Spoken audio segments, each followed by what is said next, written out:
Selon un webinaire donné par un des cofondateurs de l'agence d'information financière Bloomberg, contrairement aux différentes données qui circulent quant au bilan économique selon lesquels les pays africains plongent sous les conséquences néfastes de la crise sanitaire à coronavirus, certains analystes démentent le caractère catastrophique de la machine économique. Pour eux, les risques sont certes perceptibles, mais l'Afrique affiche une meilleure résilience face à la situation.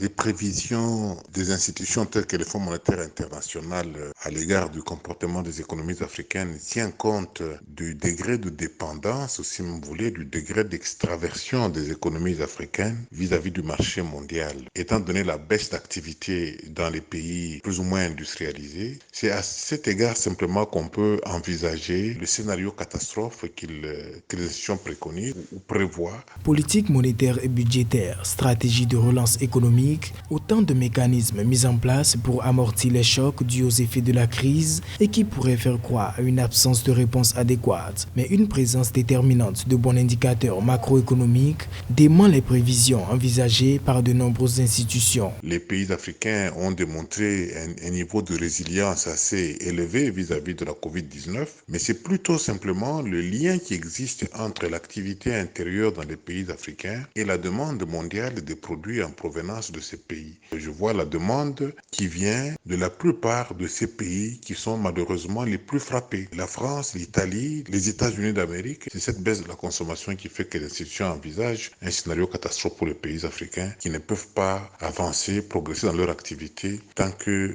à ce niveau mondial, la demande de leurs produits n'existe pas. Les contre-performances existantes au niveau des économies mondiales sont loin de traduire une détérioration accrue du marché africain des affaires pendant la crise de la COVID-19. Selon la Standard & Poor's Global Ratings, 7 indices boursiers traquant des titres d'obligations de pays africains, Ouganda, Nigeria, Zambie, île Maurice, Kenya, Namibie et Botswana, figurent dans le top 30 des plus performants entre janvier et mars 2020.